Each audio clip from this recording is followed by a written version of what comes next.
With Yooka-Replayee releasing later this year, I thought it'd be perfect to revisit one of the collectathon classics that inspired it, Banjo-Kazooie. This game has some of the catchiest music, most creative worlds, and most charming characters of the N64 era. It set the gold standard for collectathon platformers, and it's a game that I remember fondly. Seriously, I love this game so much that Spiral Mountain's theme is my ringtone. That's how deep it runs. And seeing Banjo-Kazooie finally join Super Smash Bros. Was surreal, bringing them back into the spotlight after all these years. I got to relive this game back in 2008 when it was released on Xbox Live Arcade, which is the version I'm playing for this video. But what's the hardest something in Banjo-Kazooie? The worlds? The stop and swap collectibles? I think the answer is obvious. Hello guys and welcome back to the Crypt. Today I'm counting down the top 10 hardest Jiggies in Banjo-Kazooie. Alright, before we dive into this list, let's be honest. Most Jiggies in Banjo-Kazooie are easy to collect. Some are just sitting in plain sight, practically begging you to grab them like a lost puppy. That's why ranking the first few entries on this list was kind of hard. But after reflecting on my playthrough, I think I've put together a pretty solid list of Jiggies. So without further ado, let's get started. Number 10, TipTup's Choir. TipTup takes the number 10 spot because, while not extremely difficult, it does require good memory. TipTup's Choir plays a sequence of notes that you must repeat. Each round, the sequence gets longer and more complex, making it easier to forget the correct order. Make any mistake, you must start over, which can be frustrating if you can't remember past 3 notes like me. But yeah, slam these turtles in the right sequence a few times and boom, there's your Jiggy. Now, if only music class in high school was that easy, I could have actually learned to play an instrument. Overall, while it's far from the hardest Jiggy in the game, it does demand some concentration and careful observation. Therefore, singing on in at number 10.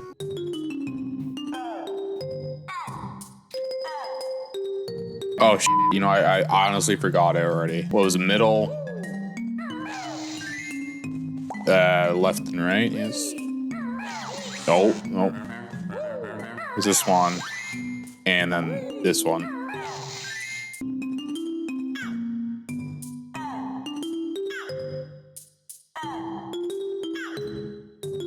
Okay. Whoops, not right. This is purple guy first.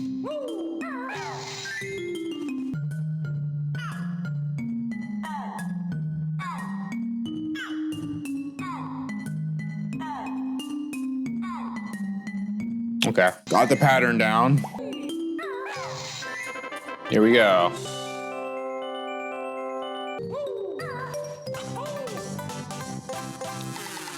Not too hard of a Jiggy. You get good memory.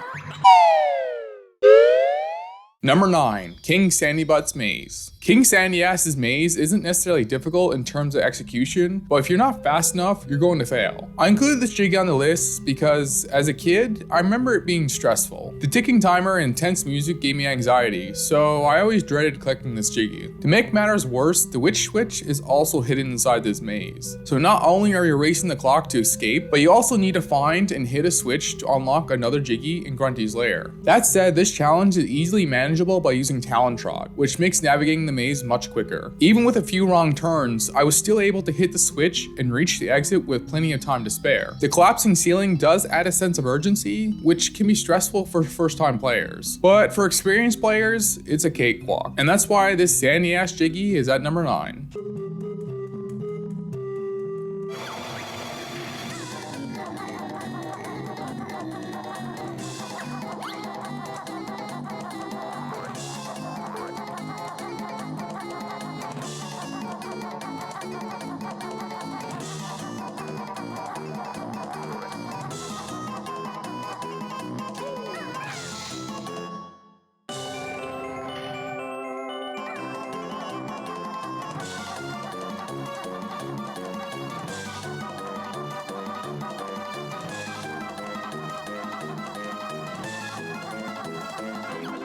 Okay, not bad.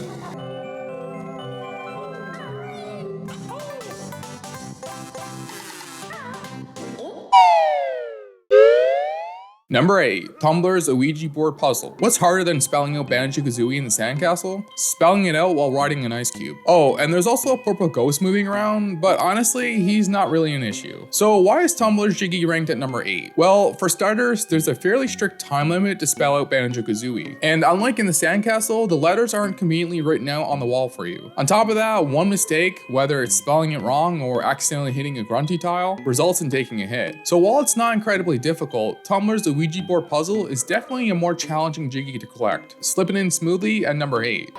Yay. There's the N. A-N. Where's a J? J. Get the O. Get the K. A-A. That's another O. It's N. A.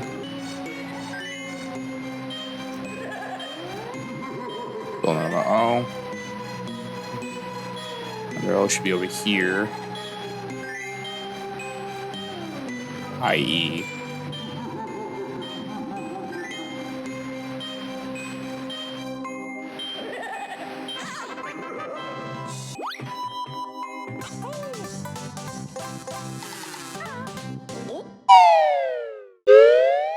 Number 7. Twinklies Mini-game. The Twinklies Mini-game requires a solid bit of effort. Not only do you need to protect the Twinklies from the munchers, but you also must turn on the Christmas tree and then fly through the star to unlock the Jiggy inside. It's a surprisingly involved process for a Jiggy, and feels more like the effort needed in Banjo-Tooie than Banjo-Kazooie. But here's why I'm ranking this one at number 7. The effort needed isn't too difficult. Once you realize that munchers retreat underground for a set amount of time when attacked, you can protect when they pop back up, making it much easier to protect the Twinklies. The real challenge comes from the flying controls. You need to fly through the star under a time limit, and it requires some precision to get it right. Then, after all that, you still need to climb into the tree to collect the Jiggy at the top. It's a little test of endurance and timing, which is why this Jiggy lights on up at number 7. We're the Twinklies.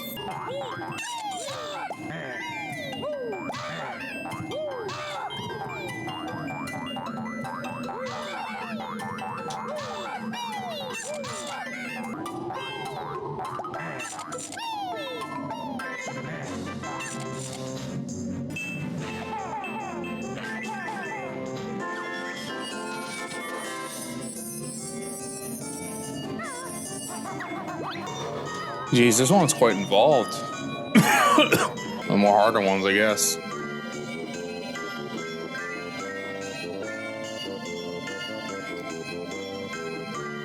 Ugh.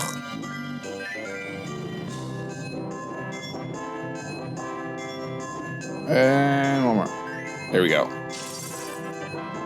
This one makes you put in more for sure.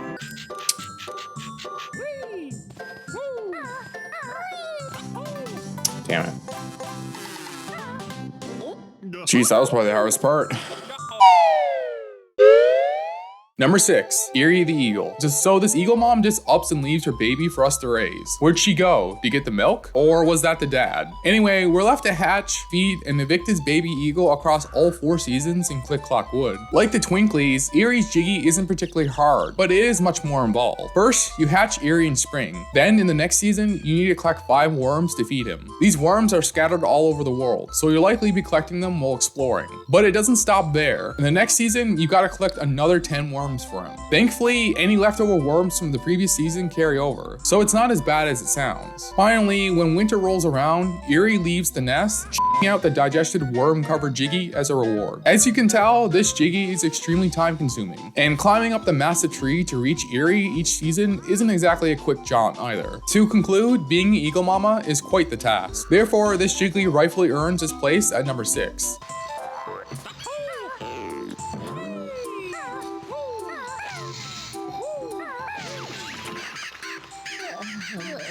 I think this guy gotta be one of the hardest to get. I'm gonna put him on my list. Eagly, his name is? Whatever, Eagly.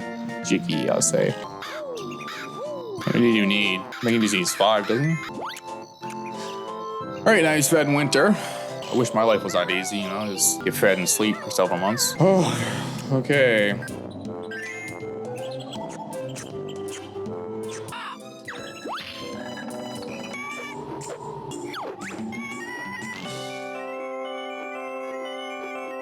All right, there's the final Jiggy.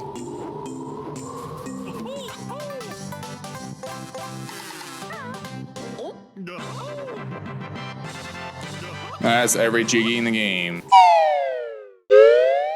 Number 5, beat bombing the snowmen. What's more frustrating than wrestling with the flying controls in this game? Having to be precise while wrestling with them. Like the Twinklies Jiggy, you need to be precise while flying to beak bomb all the snowmen and freeze easy peak. These snowmen have a small weak spot on their top hats, so your beak bombs need to be accurate. Miss, and Banjo-Kazooie will probably end up beak bombing the cold hard ground and taking damage. Aside from the finicky controls, beak bombing is fast and hard to aim, which can be frustrating for players who aren't familiar with this game. Plus, there's a decent number of snowmen to take out, so if you're not great at it, you'll be forced to get good. Overall, this Jiggy requires precision and patience. Freezing on the spot at number 5.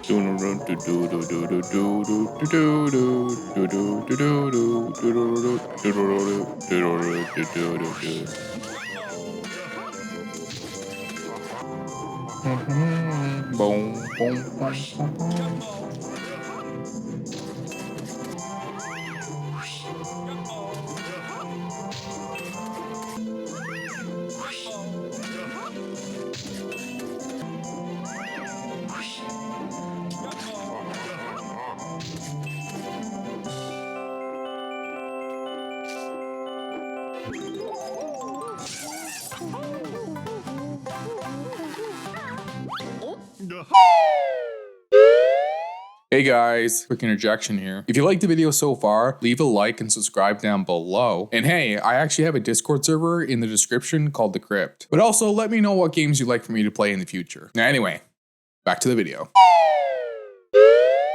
Number 4, Clanker's Key. For this Jiggy, you need to dive deep underwater to free the giant mechanical shark, Clanker. The catch? You have a limited supply of oxygen and it steadily decreases while you're trying to swim through a giant key 3 times. And if you're going for 100% completion like I was, you also must collect music notes and a ginger down here, which only adds to the challenge. All while constantly needing to refill your oxygen with this fish's bubbles. In this playthrough, I nearly drowned, and even as an experienced player, that was nerve-wracking. Once you swim through the key enough, you then must race to the surface before running out of air, which can be stressful as well. But once you make it, the Jiggy's waiting for you on Clanker's back, thankfully not coming out of his ass and covered in shit. Overall, Clanker's Key is a nerve-wracking, tough Jiggy to collect deep underwater, making a shark-sized splash at number 4.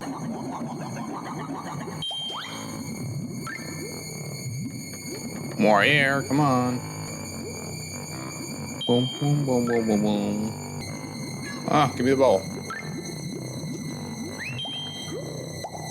I never liked coming down here as a kid, because it's really anxiety-inducing when you're low on air. Come on, where are you?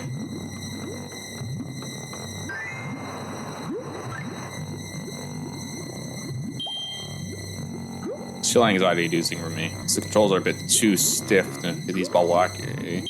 There you go. Okay, I think this gotta be one of the hardest Jiggies to get because of the water stiff movement with swimming controls combined with going deep underwater to free the Clanker here. I think I'll play Super Mario Odyssey down the road, definitely. Yeah, I find this gotta be one of the hardest Jiggies to get, definitely, because you gotta dive so deep underwater to get it. Bow, bow. Bow. Duh. Number 3, Boggy's second sled race. This Jiggy gets the unique distinction of being the only one in the game that requires backtracking to collect. Boggy has 2 races, the first when you're a fat walrus, and the second when you're Kazooie with a fresh pair of Jordans. The first race is already a decent challenge, but the second one, it demands near perfect execution. You need to weave between flags with optimal movement just to outpace this fat polar bear. Get ahead, and Boggy's quick rubber banding keeps the race neck and neck, never letting you get too far ahead. Even as an experienced player, this Jiggy still puts up a tough challenge. It's definitely one of the hardest Jiggies in the game, but hey, at least Boggy didn't this one out. Although, I wouldn't be surprised if he did, considering he literally ate another Jiggy you need to collect. Either way, Boggy's second race will have your heart racing all the way to the finish line. Therefore, taking 3rd place at number 3.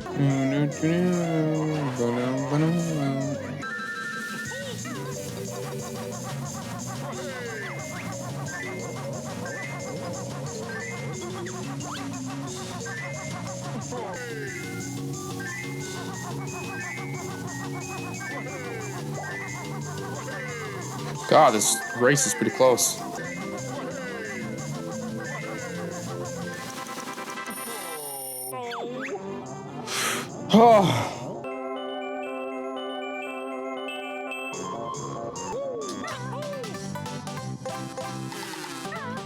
Boggy, second race. There we go. So make a note of that.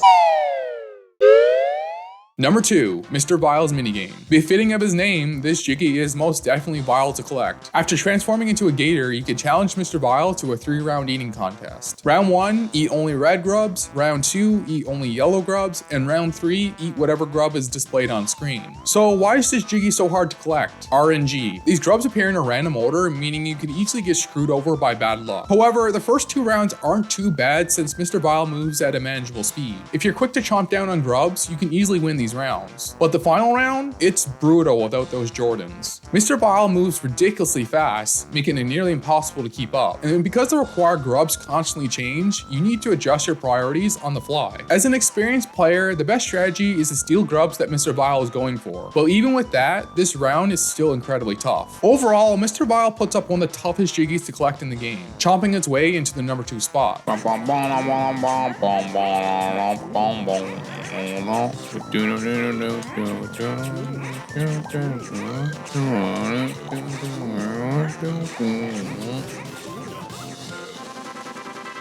I did not know you get a 1-up for getting 35. Come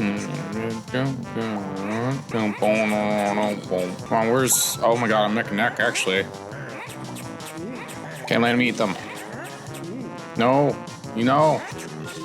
Okay, I didn't win by much that time, jeez. He's gonna switch, he's gonna switch. He's gonna switch, there we go.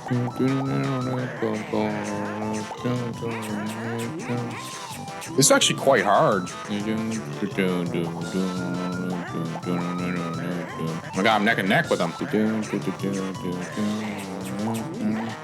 Oh my god. Oh, no. I won by 1. Okay, that was actually harder than I thought.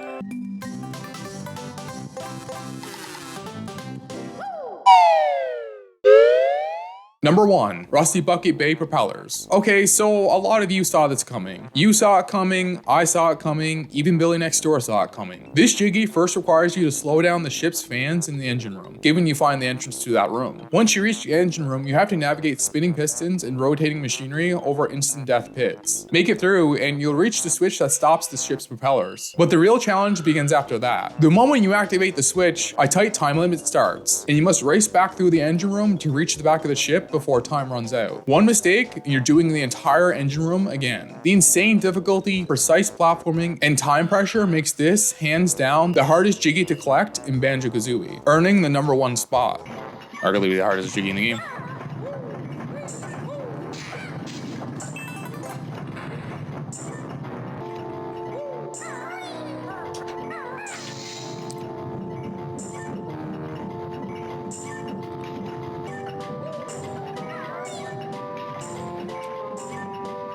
All right, and time this right. So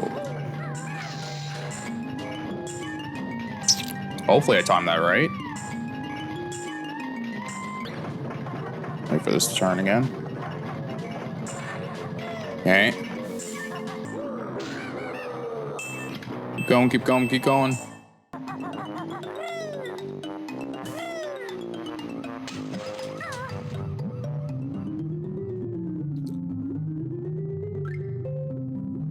There you go, first try. Hardest Jiggy in the game.